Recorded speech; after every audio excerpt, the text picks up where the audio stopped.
Clock it. And we are live. Hey, how we doing, everybody? Gen X, are we adults yet? I know you clicked on the title. We're changing the show. We're not even going to talk about this. We're going to talk about something else. Say hi to my little brother. Hola.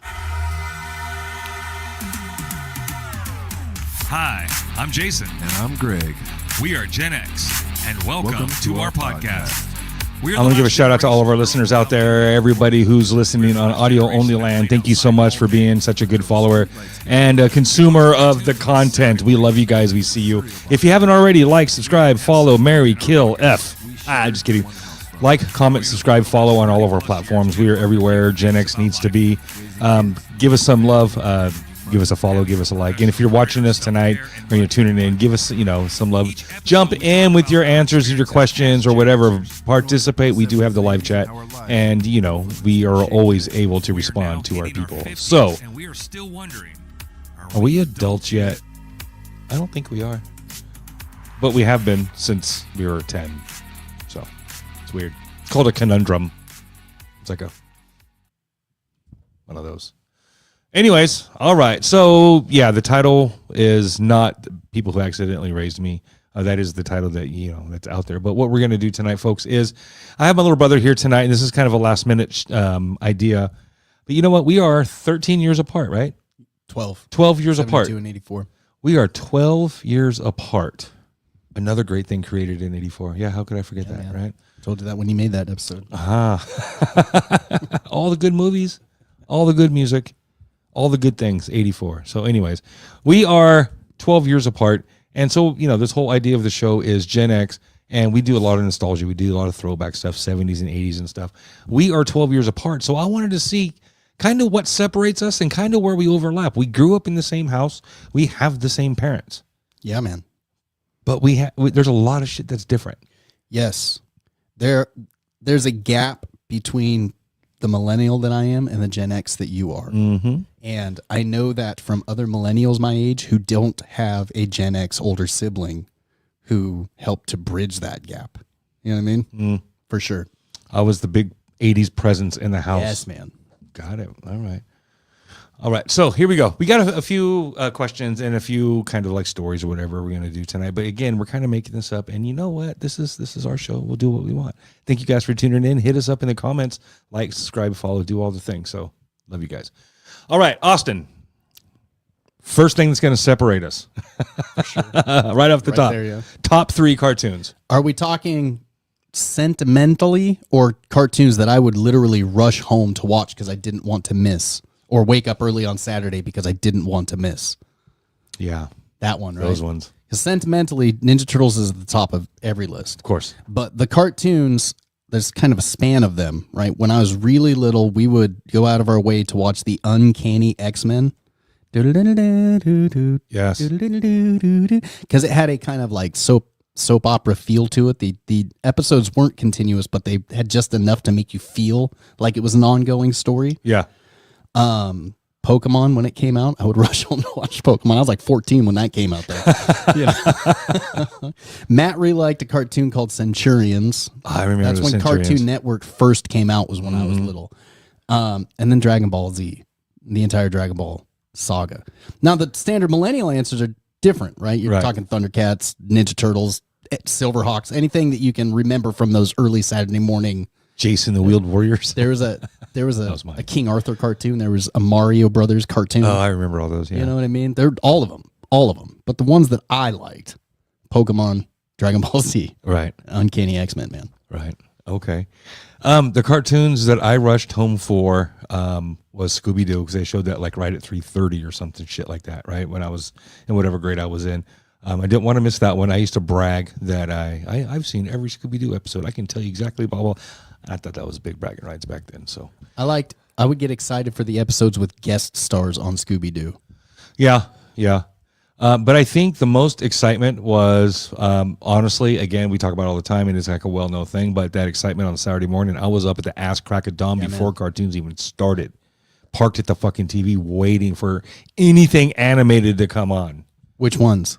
So in the beginning, in the early morning, it was all the old stuff from like the 60s and 70s, like our parents' cartoons and stuff. You know what I mean? A lot of Bullwinkle, a lot a lot of George of the Jungle, a lot of those kinds of those, the Hanna-Barberas. The old stuff, right? There was that old. Did you ever watch that Clementine, the Huckleberry Hound movie where he's in the Old West? That's something stupid. Oh man, I loved that one. And the Jetsons meet the Flintstones. Any of those? Yeah. Is that before your, or is that after your time?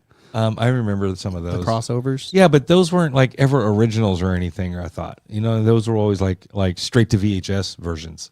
You know what I mean? Sure. They commercial after. Yeah. And it wasn't part of the natural. Like the B-roll cartoons. Yeah, like part 2. And interesting, since we're on the topic of what separates us in cartoons, I have a definite memory of one time singing, "Why don't you go, speed, go? You got the power, speed eraser, let it show." And you asking me, what is that? Me telling you it was the Speed Racer theme song, and you telling me it was not. That is not the Speed Racer theme song. With Racer X on your side. No, that's not how the Speed Racer song goes for you, man. Here he comes. Here comes Speed Racer. He's a demon on wheels. Yeah. Why don't you go? He's a demon and he's gonna be chasing after someone. You got the power, speed eraser. He's coming something like you better look alive. He's revving up the powerful Mach 5. Yeah, I got a rebooted Speed Racer. Fuck no. When I was growing up, man. Chomps. So, yeah, I'd rush home for Scooby-Doo and then whatever was on after that. And I would rush awake Saturday mornings to the TV. And this was before I had to compete with the TV. There was many years I had the TV all to myself. In fact, my first 10 years plus, because, Aaron's a baby. I'm not, there wasn't really kids programming, we didn't have a VCR then, right. We weren't putting in a tape for him.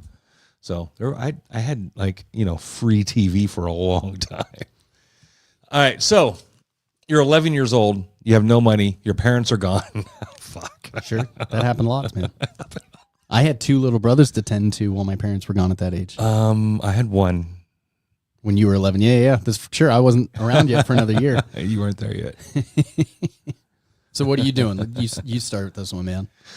So 11, what grade is that? Is that 5th grade? It's 1983 for you. Okay. So is that 6th grade? Sure, I think so. That's how I do it too. It was funny that you said. I was like trying to figure that out in my own head. It's like 5th grade. All right. So 6th grade, I had Mr. Andrews, and that's when I was put on Ritalin by the doctor, and I didn't take the Ritalin, and I sold it to a girl named Becky. She was an 8th grader. She's pretty. Ish. Really? That's a true story? That's a true story. Yeah, I sold the whole bottle to her for like $5 or something stupid like that. It wasn't like I was balling and selling them, $8 a pop. Fucking, where's my money? Sure. You know what I mean? There's just I didn't know any better. I thought it was cool. So, but that teacher was a really good teacher. He would have me run laps to burn off that energy, and all that stuff or whatever during recess.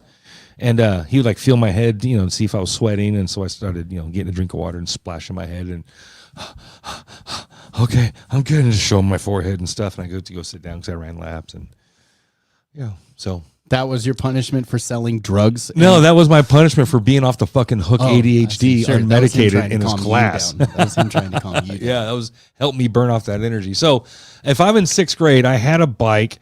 I was already talking to girls and stuff. And this was the year that I had my first kiss. This was the year, too. You know what I mean? Yeah. My first 2 kisses, actually. Matter of fact, I had forgotten that fact until you mentioned that. Yep. So, my parents could have been home. They could not have been home. I wasn't home, period. So it didn't matter if my parents were home or not.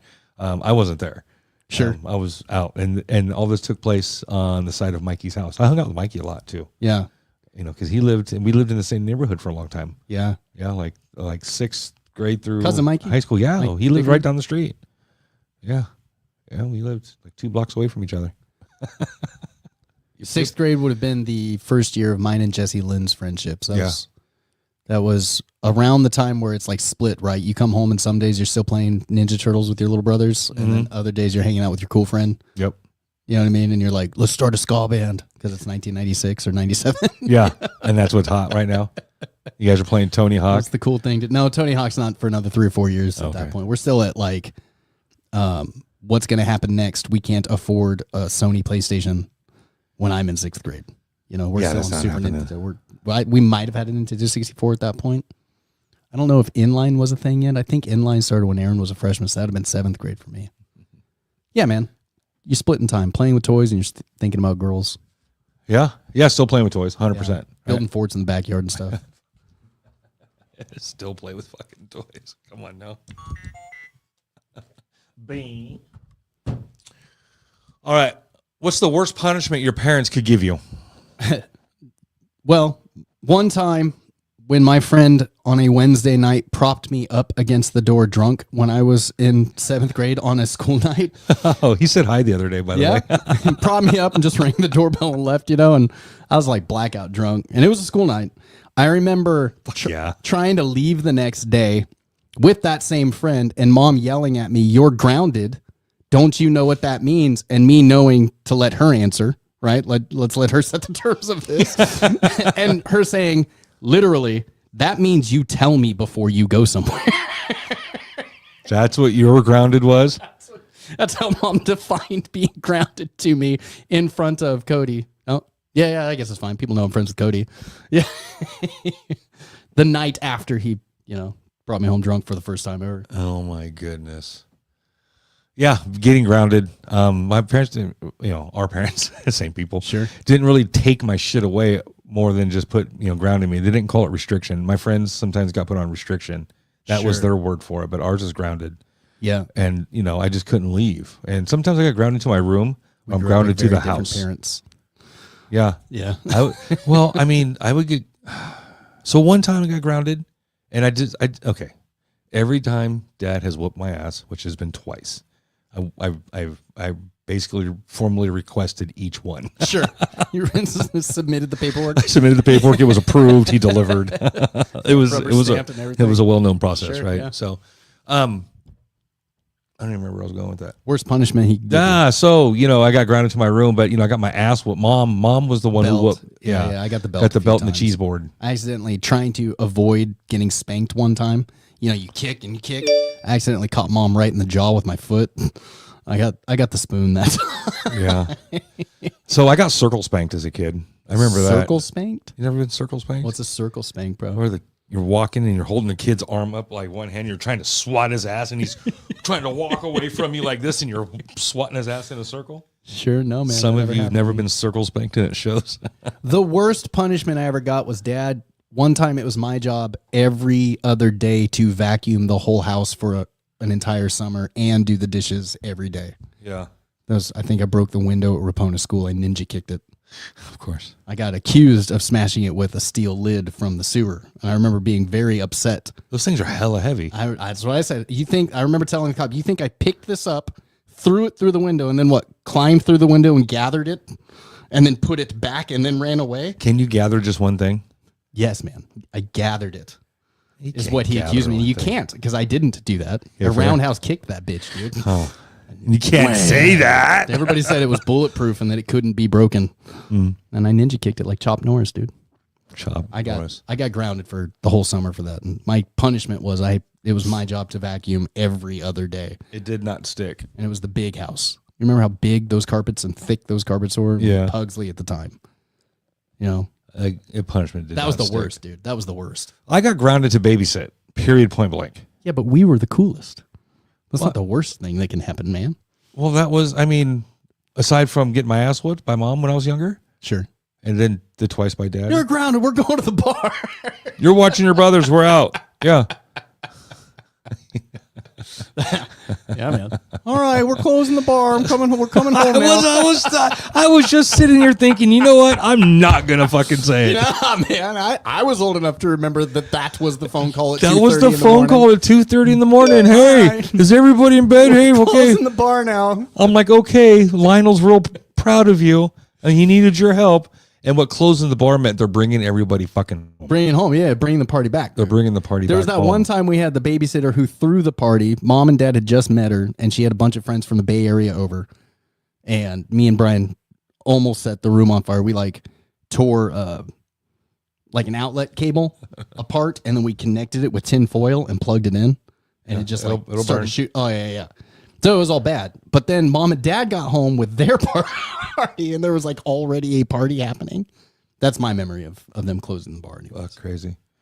Yeah, no, Mom Mom, I've taken that phone call several times. Yep. And then she bitched because the kitchen would be all dirty and stuff. So I put the kibosh on Mom going to the bar when I was 21. How? She went to the bar with me for my 21st birthday that week. When I carried her home until you're not allowed to drink anymore, Mom. I told her I'd never take her to the doctor. Love you, Mom. I love you, Mom. All right, your first computer, your first phone, your first computer. What were you spending your time on it doing? Where, like, what internet era was this? Like, what websites? What what was popular? Was social media around at that time? Like, well, so we had dial-up at the castle, but Yeah. my big brother lived in the same town as me, and he was the first person I ever knew with direct cable internet. And then you guys got Wi-Fi too, and I remember you calling me to tell me it was like changing the channel. yeah, that was like always changing that the was channel always the laws. standard. And I went and did what every 17-year-old boy was going to do with high-speed internet in 1999 or 98 or whenever that was. But we had, I guess, your computer was the computers that I remember. So that's like the same. That's a wash on that one. Wow, not your home computer? Not the one Dad bought? Yeah. Your memories are more of mine? That's fair. I remember, do you remember the old Windows computer from the docks? Yeah. We used to play solitaire on it and stuff. Yeah. Yeah, I remember that computer. Okay. But internet computer, Yahoo and all that? Nah, that came with you doing all that stuff. What websites were you hitting? Not like your adult websites, but like what fucking... Those were the websites I was hitting up. Like you weren't like playing games, you weren't hitting Newgrounds, you This weren't is hitting called like a the Flash. BitTorrent. How do I download? Oh. Download. I was a bit of a terror. I was just thinking about this the other day. I was a bit of a terror. Like they would excise me from the internet today as an internet bully for the way that I used to behave on the Atari's message board. The band, the Ataris. Yeah. I remember signing up as Spaceman Spiff and just fucking bullying kids on there. Why? Because, Why not? This is what you did back then, man. And then the moderator booted me off. And then the moderator posted some of my lyrics, and then I never went back because the response that I got was so harsh. It's like, these are that bad, you guys? These are that bad, you guys? Come on. These are like 6 and 7-year-olds probably. Maybe 13-year-olds, 14-year-olds. How old were you when you got your first phone? 19 years old. Bought it myself. What was your phone number? 209-484-0424. 0424. Yeah, 0424, baby. Call it.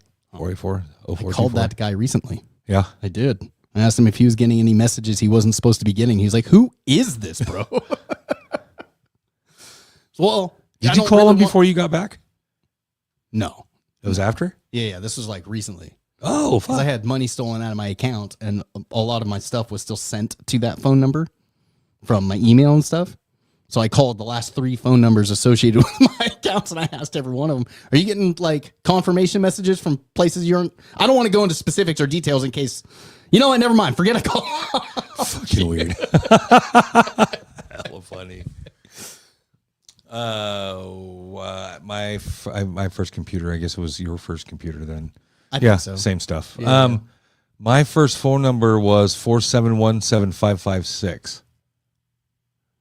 Your first cell phone number? First cell phone. What's your first commit to memory house phone number? Oh, that was probably my phone number or Mikey's phone number, 239-4533 or 209-239-4533. Now, what was the original Mulholland? Not the later Mulholland 599 number. It was bits. 287? Yeah. That's right. Yeah, It was bits, BITS. 2487. That's right. Me and all my friends made words out of our phone numbers. Yep. And then later, 599-7218.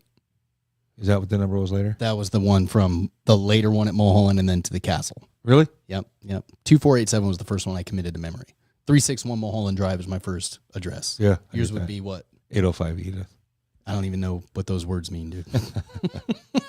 There was a place before Virginia Street? That was the house that Dad moved us into when he rescued us from. Sure. From dude. Well, that dude got killed. Yeah, fuck that guy, dude. Yeah, fuck that guy. He died. Yeah, sure. And then next thing I know, Dad's moving us into that house. Edith. Yeah, had my own room. I think I had my own room with the other house too. Nice, I don't man. remember. Nice, I just remember I remember pictures. You know what I mean? I don't have any video memory. I have no understanding of how Mom and Dad came to be. They knew each other in high school. That's what I've always been told, but that doesn't mean anything. She was married in high school, bro. That's how you came to be. Yeah, I don't know. Yeah. Maybe, I don't know. He's the third caller or something. I don't know. Either way, he's still here. So, I mean. They're still doing it. It worked, man. Still doing it. Ew. Just kidding. All right. Oh, I remember on the old school texting when there was alphanumeric texting or alpha texting, whatever that's called. We had to hit number 1 or number 2 3 times for C. A, B, C.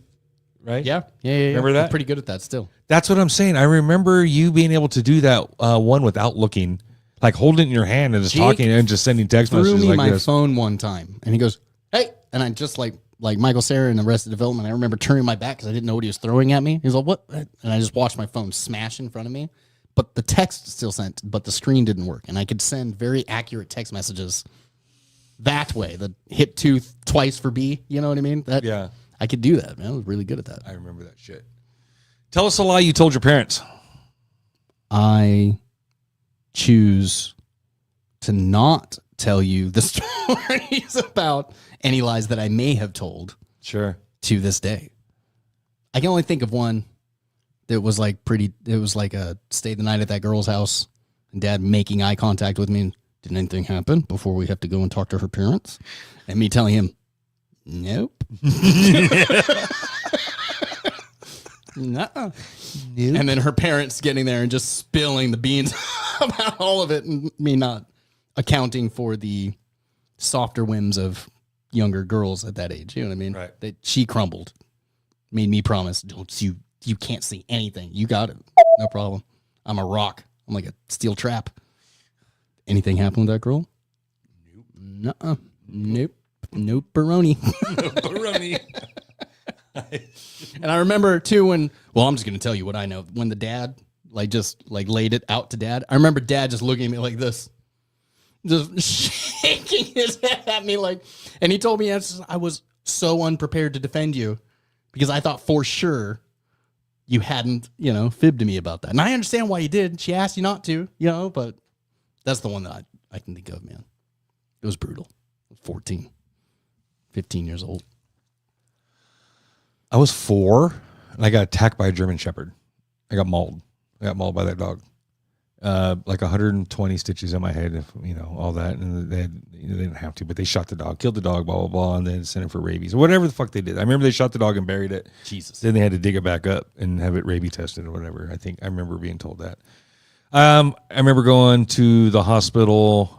Basically, I went back. I'll start with the lie. The lie was it all came down because we sued them and we went to court and we won a bunch of money. Right. And it comes down to one question. Did you tease the dog? No, I didn't. I didn't. No, I didn't. Dog's just evil. I was just walking by. Sure. So what happened was, we lived on the country highway 120 out where that train station is now, Manteca, West Manteca, Yosemite Avenue West. Anyways, the Ace station out there used to be like a turkey ranch, or that where the trains crossed the road, there was a turkey ranch. Across the street from there's little apartments. I used to live in those things, right? So I walked back down the dirt road and my friends live back there. Timmy, Tony, and Terry. Swear to God, those are their names. Swear, McFarland's. Yeah, I wonder what they're doing today. So were John and Paul and Ringo there too, dude? Yes. Okay, yeah. Just checking. The Jingleheimer Schmitz were on their way for dinner, but So I'm walking back, and then our landlord lived back there too. He had the big 2-story house, so he must have been rich. And he had his dog, which is an old German Shepherd, chained up outside. It lived outside, and it lived inside like an old station wagon, and the tailgate was down, right? And the dog could just hop in the back of the tailgate or the back of the station. That was his dog house. And he had the big chain. He had his yard and in the car, right? So, okay, cool. So I walk up to the dog and, it's laying on the tailgate or whatever. And I'm petting it. I'm just petting it. It's cool, whatever. And if I remember right, and this is how I remember it, it kind of snapped at me or something, or something like this. And I bapped it. Oh, yeah. Fucking lit me up. Yeah, lit me up. Now you're throwing hands. Grab me by the head. Throw hands? We can throw hands. Doing all this and shaking, and I'm hitting the ground. And I remember getting free and running backwards. And, yeah, I ran backwards, and he reached the end of his chain. He was on his hind legs, and he was just, I was little, so maybe he was still on all fours. Sure. But he was right here in my face, but the chain was holding him. And he was right there. So the chain saved my fucking life. Yeah, the fact that I got past the end of saved it. your face. Saved everything. Yeah. Yeah. So I'm all in shock, and my head starts feeling cold, and I run my hand through my hair like this, and just blood running down all my hand like this, and I start freaking out. I start screaming. I run home, so my heart's beating, right? More blood.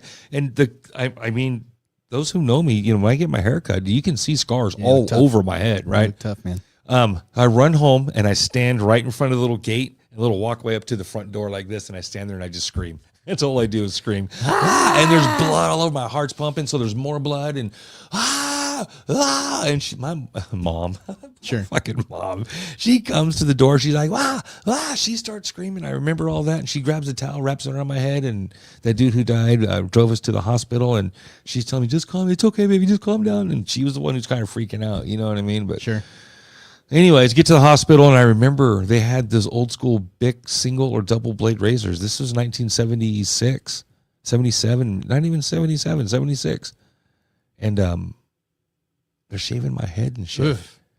Shaving it, bro. My butt pucker thinking about them shaving your head in that moment, dude. All the cuts, all the scars. They shaved my head, stitched me back up, 120 stitches. There was court. I remember having to go, not into like the courtroom, but I remember having to go talk to the lawyer. I remember having to go to somewhere official, and like they asked me the question, what happened? What'd you do? Did you tease the dog? I'm like, no, I was just walking by. Sure. Fuck that dog, dude. It's a good one on that. Did you do this?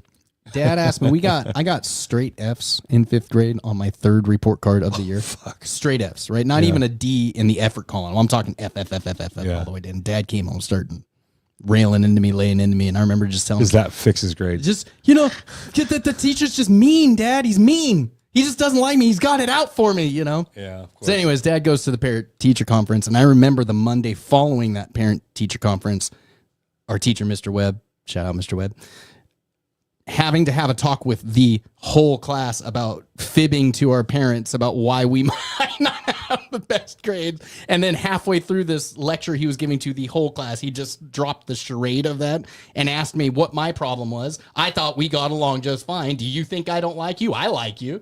And it's because Dad went in there and tried to, fight him. Tried to muscle fuck him. It was a pretty bad lie. Muscle grade him. Yeah. That was a pretty bad lie I told. That's a lie. So he went and jacked up the teacher because you got Fs? Nothing but Fs. Not even like effort grades. You know what I mean? Like you get a C for effort a lot of the time. You just get bad grades. Yeah. Nah, man. Straight Fs. Dang. Straight Fs. And then the highest CTBS scores in the county. Yes. Gate, baby. CTBS testing. Good Lord, that was so dumb. You ever get hurt away from home? Yes. You? Oh, God. Every time I got hurt, it was away from home. Yeah, same.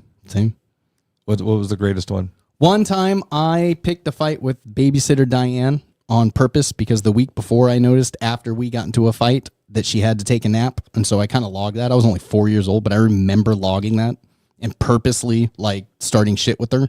And then her telling me to go to my room and me waiting to go and check to see that she'd fallen asleep. And then went out the bedroom window and I went and got Brian Flippy and we went to Stouffer Park. And on the way back, I got hit by a motorcycle. Oh, fuck. That was pretty bad. I was hurt pretty bad that time. I went to an orchard party and we were out in the middle of the orchard and the canal goes through the orchard. The canal was dry. I walk away from the group. I go down into the canal. I'm taking a leak. And I finish up. I turn around. And as soon as I turn around, I had to take a beer bottle to my forehead. Blunk. And it bounces off my head. And that sucks. Yeah. Lands on the thing and lands on the sidewalk or whatever and breaks or whatever. And I'm like, oh, fuck, now I'm bleeding. I got blood all over my place. And so my buddy, had a towel on his dashboard, gave me a towel. And then nobody wanted to give me a ride home. I'm like, fuck, guys. My buddy gave me a ride home. And then Mom wanted to take me to the hospital to get stitches. My buddy's like, I'm dropping you off. I'm going back to the party. I'm like, wait, Mom, let me go back. I just want to go back to, go hang out and shit, whatever, blah, blah, blah. But yeah, my buddy brought me home. My mom took me to the ER and I had to get 3 stitches in my hand right over here. Scar. Bunk. I don't know if it's still there, but. One time Mike Ingles' mom was babysitting us and I stepped on a nail. Well, I jumped off a fence at Adam's house and landed on a nail and couldn't lift up my foot when I tried to run and looked down and Matt pointed at it, or brother Matt, and there was a nail all the way through my foot. Nice. I limped all the way home and I remember Susan being all like, yeah, you stepped on a nail. 100%. Love that. All righty then. Let's see. Let's pick one here. Hey, little brother, 12 years difference. What rules did you have as a kid? Same ones that I guess not you had. I didn't have a lot of rules, dude. What were some of the ones you did have? Take a long sleeve. Take a long sleeve when you leave the house. That's dad. It's a family rule, dude. I do that too. One of the first times when I was like 14, when I had a girl stay the night, Dad told me I wasn't allowed to have hanky panky. She was allowed to stay the night, but no hanky panky. I remember later just thinking, like, what did you think was going to happen? Why is she going to spend the night? She was 16. Mom gave me boundaries like streets. Well, I remember come home when the streetlights are on, yeah. Well, like when we moved to Virginia Street, she told me that I couldn't go past Union. I couldn't go past the field, which was basically where the bypass is now, right? Because that just dead-ended into orchards and grape vineyards and bamboo fields, right? So don't go past there. And then on this side, don't go past Main Street where Walmart is. So basically from like, I know you don't know this, but like from like Chris Riley's house all the way over to Wiener Schnitzel. Sure. All the way back until our city ended. Right. Up to the big Main Street Yosemite. I had, several neighborhoods. And if you had a bike, I could hit all those neighborhoods. I could hit all the alleys. I could hit all that shit. But home by the I was definitely a home by the street lights. Home by the street lights were on. Yeah. And Mom thought she could whistle for me. She thought her whistle carried for like a mile. She really did. Well, I whistled for you. Pretty far. Dad's carried extra far. It carried about half a block. I came home lots of times because I heard that whistle. 2 or 3 houses. Like an echo all the way out of our neighborhood. You can hear a whistle and like, oh, fuck, I gotta go. I gotta go, you guys. Yeah. Oaky ass mom's yelling for me at the front door. Everybody else just calls. We were little in Ripon, dude. Our boundaries were Ripon. You just had to remember that wherever you rode, it was going to take you that long to get back. Yeah. You know what I mean? Like you couldn't go all the way out to the far edge of Honda Hills as far as Caswell or wherever the river took you. Yeah. Because you still had to make it home by the time the streetlights were on. Austin. We were that little. Yeah. Look both ways when you cross the street. That was a rule. What was your favorite dinner? Ooh. Dinner was tough for me, man, because I have no sense of smell. Oh, yeah. I had a least favorite dinner. I forget. Stroganoff. I hate stroganoff. I hate stroganoff. I hate stroganoff, bro. And Mom makes pretty good stroganoff by all accounts. But she does. But I hate it. I hate stroganoff, dude. Steak. I loved it when Dad would make steak, or Mom would make. Mom makes hella good salmon. Have you ever had Mom's like salmon fillet? No. Mom makes pretty good salmon and Alfredo sauce, but not if it's on noodles. I'll just eat it like it's pudding out of the jar when Mom makes Alfredo sauce, dude. You used to do these like you baked a pizza for us one time. That was pretty good. We would do the little home style pizzas. Yeah. Remember the little like on the English muffin or whatever it was? Oh yeah. You know, those I remember those. Yeah, those were pretty cool. We were It was like one of those kid recipes we could do. We can make homemade pizzas. I don't even really like pizza. Not to like ruin my Ninja Turtle cred, but it's a lot of dough and cheese that I can't really taste that well. You know? Yeah, it's kind of just gooey, salty. Yeah, and it's too filling for me. It's a lot of bread. Yes. All right, build the ultimate band. Lead singer, lead guitar, rhythm, bass, drums. You can have one guitar if you want. You don't have to have 2. Ooh, that's a good question, man. You start. Oh, God. You know what? I would take a singer that's got the scratchy voices. So like the Steve Tyler, not so much the Axl Rose, but like the Steve Tyler and Tom Kiefer, the lead singer from Cinderella. Maybe, I know he's not rock. I'm always thinking rock and metal, right? That's, sure. I forgot. There's no point in building a band if they're not those two. So there's rock and metal. Okay, that's my genre, right? But the scratchy voice, kind of like the Rod Stewart too. You know what I mean? That just that that I don't know. Even when you talk, it sounds like singing, sort of. I don't know. Yeah. I would pick probably someone like that, one of those voices. Sure. Something. I call dibs on Steven Tyler then. Okay, you can call dibs on Steven Tyler. Then I'd pick the scratchy voice guy, right? My guitarist is gonna have to. There's so many, dude. Yeah, you know what? What era and what genre are we talking? I didn't even think about this one, Richie Sambora. but I'm going for style. I'm going for street cred, and I'm going for, you know what? I could build something with this guy. You know what? I'd probably go with like maybe a Zach Wilde. Sure. You know what I mean? I could go for, you know who else I could go for? To be honest, I might pick Brad Gillis. Brad Gillis is the guitar player for Night Ranger, and he also subbed in Ozzy after Randy Rhoads died. Went on tour and finished the tour and all that bullshit. Yep. But again, persona and ability. You know what I mean? Yeah, man. You know, I don't want to say metal's terribly difficult to play, but it is. But persona is also important. You know what I mean? I don't need someone who's technical. If you're building a metal band, it's a different. I'm building endeavor. a band, bro. Yeah. But if you're just building Right? an all-around band, it's a two different conversations. Is what I'm saying. You know what I mean? Like there's probably not a better singer than Freddie Mercury. He can do it all. Yeah. But he can't growl, right? So that's a tough one, man. Yeah, he can't growl. No, he can't growl. But He's not getting any Korn songs done. Steven Tyler could probably do himself a Korn song in his own, In a love song, in his yeah, own like a grunt. version of it. He could grunt. He could do something. He could do something.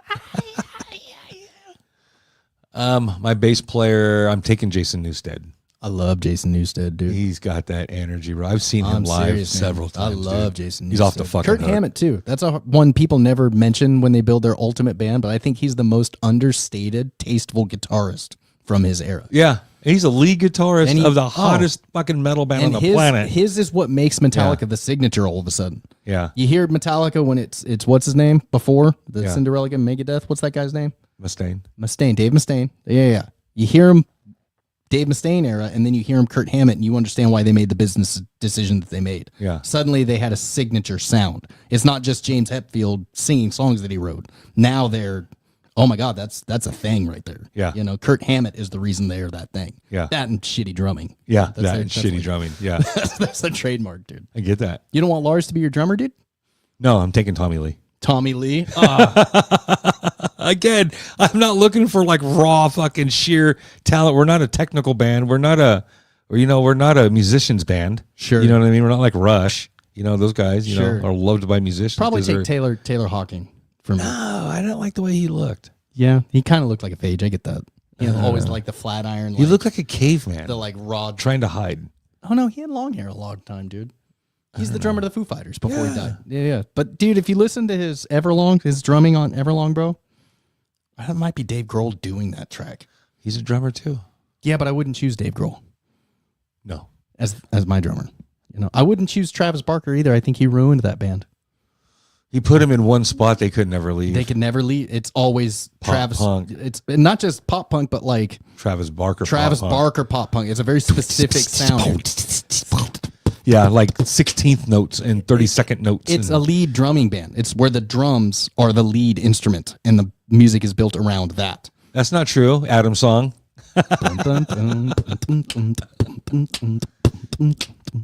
Who's your bass player? Oh man, Flea? you know, I have an embarrassment of like blank brain on any of these answers. I don't have like an all-time dream band because the genres would have to be picked first. It's all right. Just pick your singer. Like, so I pick Matt Freeman then on bass. Where Who's Matt he built a Freeman? metal band, I'll build a punk band. He's the bass player to Rancid, and he was the bass player to a band called Op Ivy. Okay. Maxwell Murder solo. Look it up if you don't know it. Look it up, bitches. Put him on bass. I'm gonna put Tony Sly as the lead singer. He's the singer to no use for a name. Okay, I remember that poster. Yep. Let's see. Lead guitar, Chris Frankel. Haha. Awesome. Boom. I am the rhythm guitarist in this band with Matt Freeman. Yeah. And sorry, Jake, but Chris Giddings is gonna be my drummer. Sorry, Jake. Jake can play bass. In a punk band, yeah, Jake would be he'd be a good bass. Jake's a really good bass player. Have you ever heard Jake play bass? I did. I watched him play bass. I watched him play drums. He I makes watched very him sing. tasteful, cool decisions when he plays bass. Dude. Yeah. He's a good musician. Yeah, he's dude. a good musician all around for sure. All right, let's shoot for a couple of more here. You're my favorite band member ever. Sorry, Chris. Jake is my favorite band member, but my favorite drummer is Chris. That's funny. What's one thing your parents let you do today? What's one thing your parents let you do that today's parents probably would? All of the things. All of the things, dude. Oh, we had probably the loosest parents. When on I the talk planet, about dude. the way we were raised and the way our parents were, people, I didn't realize it was abnormal until I started talking about it with people who weren't there for it. No, we had a good family. We had an open door. We were the house everybody hung out at and everything. We were that family. Yeah. But even my friends who were regularly there would hear me talk about it later, and I would look over at them because these people would be looking at me like I'm saying insane things to them. Yeah. And my friends would tell me, "Oh no, it's as insane as they're looking at you. You guys knew it was crazy?" Yes, man. Yeah. Yeah. We knew it was not how things are for most people, you know? All of the things, dude, is the answer to that question. Yeah. Yeah, pretty much. Yeah, parents let us do anything we wanted. But we And were raised with a pretty decent conscience. a good, decent, right, wrong. And, yeah, and mom, a sense mom of and dad right did and that. wrong and a sense of common sense and critical thinking skills. Yeah. So, you know what I mean? The really, really bad trouble didn't come later until addiction takes its toll. And that's, you know, that's going to happen to anybody in any walk of life. All right, man. Favorite Batman? Lego Batman. Lego Batman. It's pretty good. That's my favorite Batman. Is early. Well, there was this old internet show Matt used to watch. I can't remember the name of it, Mr. Smart Guy or something like that. But he got sued by Marvel, so he wasn't allowed to make them anymore. But he would make them with the toys. His representation, Matthew could tell you exactly who I'm talking about, but his representation of Batman is the best Batman. There's this one where he's having a very heated argument with Clark Kent. Yeah. And all of a sudden he tells Clark to hold on and he does this. And then he thinks in his mind to another universe and he tells Charles Xavier, rook to A12. And he beats Charles Xavier at chess in that moment. And then he gets back to mansplaining to Superman why he's a douche, you know? This is the best Batman ever, dude. Finish this sentence. Oh, my favorite one. You know what? Honestly, mine is going to be, what was his name? Not Bruce Wayne, but what was his name? Back in the 60s, that guy. Adam West? Adam West. Gay answer, bro. No, here's why. Here's why. It's a hard First of all, qualifier. Hard I have no qualifier. baseline for what Batman is supposed to be Why? because he was a comic book. The baseline for your Batman is dun dun dun dun dun dun dun dun dun. Batman. See what I did there? Sorry, Yes. go ahead. He was a comic book. Sure. Adam West is the most like the comic book. No. Yes. Hard no, dude. Yes. Hard no. It was fun. It was light. He won. I loved that Batman when I was little, and I would get babysat at the Flippy's I house. can't get behind the serious part because to me it's a comic book and it's fun. It's entertaining. Sure, and you like the kind of 60s surfy, like Scooby-Doo vibe of the Adam West So Batman. when it went dark and it went like more serious, I was Frank offered Miller's Batman. I was offered Michael Keaton. Yeah, great Batman. I'm Batman. But Michael Keaton was also Mr. Mom. And Yeah. Michael Keaton And was also Beetlejuice, bro. You know, I think that was Some range. All you're describing to me is range. Is is a talented But Batman actor. is Batman, and now duality. I cannot see somebody I already knew as that character. Mr. Batman Mom. is Batman. Sure, and Isn't that's a Michael generational Keaton? thing right there. Yeah. To get back on point, because that was a big thing when they cast Michael Keaton. Was your generation thinking Mr. Mom can't play Batman? He can't do it. No. That's a real complaint from Gen Xers, dude. But to millennials, he is still Batman. They even still made like the video game animation kind of look like Michael Keaton when they're done the best ones, you know. Finish the sentence. We'll wrap up here in a minute. Sure. My mom always said, You're the best one, and you are it. it was not it. Mom told me to pick the very best one, and you are it. That's the And only thing you I can are think not about going to be it because you said. that. Yeah. You're trying to land on a certain one, so you just keep extending it. What's yours? We got 10 minutes left, dude. We're rocking. We're cooking here. Cooking with gas. My mom always said it's always okay to give. Jesus will take care of us. Yeah. Yep. Yep. I get that one. Yep.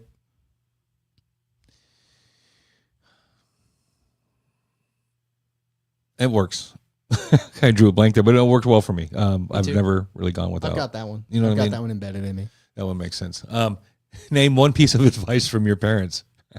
How do you manage your money, and where do you think that came from? Take a long sleeve with you. I've gotten lots of advice. Some really good, some really bad from mom and dad. Yeah. The advice that I follow of my own volition, where like I just realize in the moment it's good advice and take it, has been the advice that's worked out for me. The advice that I'm pressured into taking, where we just have fundamentally different ideas of how a thing should proceed or should be done, has never worked out for me. And that's something that I had to learn as I grew up, is there are certain things I have to just say, no, I can't do it the way you want me to do this. I have to do this the way that I know to get it done. You know? Yep. And how to use all of the tools. Which TV family would you want to live with? Ooh. Buffy the Vampire Slayer. I had a crush on her too. I had a crush on Sarah dude. Michelle Gellar. I did. She's hot. But in my mind, I get to be the like sexy vampire with the soul character. Not Angel specifically, but like another cooler vampire who shows up and like kicks Angel's ass. And then it's all like, "What's up, Buffy? Hey man, I'm not." We love Angel. We love David Boreanaz. David Boreanaz is Jerry Boreanaz. Boreanaz. Say it like that. Yeah, David Boreanaz is like family to us, dude, for sure. Yeah, we do love David Boreanaz, dude. Boreanaz. Yeah, we like that guy. We love that guy, dude, for sure. His whole career, from Buffy all the way through to Bones, from Bones all the way through to his SEAL Team 6 show. He's a producer on various things. Sometimes he shows up as like a weird cameo in cartoons, like BoJack Horseman. You know? Yeah. We support that guy very much. He's. I would take the Bundys. You know, of course. I might go live with, you know, maybe a cartoon family or something like that for a minute. You know what I mean? But the Bundys, is probably most like our family. You know, not that we had a sister Ho, we had a brother Ho. We had me. I was like Kelly Bundy. You know what I mean? But that was pretty dysfunctional family. It was pretty loose, pretty open. So that was kind of like ours. But you know, other families I'd probably want to go live with is probably Growing Pains, the Seaver family. Seaver families were cool. I could see myself just forgetting that I was obnoxious and off the hook. Sure. And go live with that family. You know what I mean? I always liked our family the best, dude. There's no TV family unless, again, Buffy specifically. Yeah. Except for Buffy. There's none that I think our family would have been a better TV show than most of those families. You know. What kid still lives inside you today? Say that again. What kid still lives inside you today? What kid? Or what's the kid inside you today? What things from I killed him and I buried him a long time ago. What are some kid shit you still do? What's the kid inside you like today? Man, I haven't visited. I'm still super punk rock, dude. That's a thing from my childhood, being 12 years old. I still listen to all the same music from when I was 12. I realized that the other day. My playlist is only different in that those same bands released other albums later, you know? Right. I still like cartoons. I still think rollerblades look super fucking cool. Aaron went out and bought like a bunch of rollerblades. He's got them hanging on his wall in his garage, like the kind of rollerblades that we dreamt of having when we were that age. And he was like, "Awesome!" And he showed them to me, and we both just marveled at them because they're still super cool looking. Right. You know, they look like stormtrooper armor. Still, to me, they just look cool to me. I've always wanted a stormtrooper suit. Yeah. You know, they're the bad guys, bro. I don't give a fuck. They're cool, man. I don't give a fuck. I'm an actual Jedi with a lightsaber and everything. All right. Final question. We'll wrap it up. Oh, we'll give a shout out to Elise. Elise, hey, Elise, how you doing? And my longtime friend, Garen. Thank you. Yes, I hope you're talking to me. I assume you're talking to me. I'm okay. I'm fine. Hey, Donnie. And then Donnie, Keyboard Warriors. How you doing, brother? And then Jade, I chimed in. I think she chimed in with some Go Speed Racer Go. Thank you guys for tuning in. Here's our final question. What TV show meant it was bedtime? Like before it came on, so it's bedtime? So like you remember laying around at the end of the day, Yeah. having to watch TV, laying on the floor watching TV, and when whatever show we're all watching went off, the commercials, went on, and then that last commercial finished, and then that Now it's next show bedtime. started, and then we. So that's my question: is it the show we watched? Because at the end of The Simpsons, usually is bedtime on a Thursday night. There you go. When they ran on Thursday night, or even Sunday nights. As soon as the Simpsons were over, But on Sunday nights, The Simpsons ran into The Cosby Show, and we were allowed to watch The Cosby Show. But on Thursday nights, I don't remember what came after The Simpsons. I think Cosby was on Thursdays. So I'm thinking it backwards. Yeah.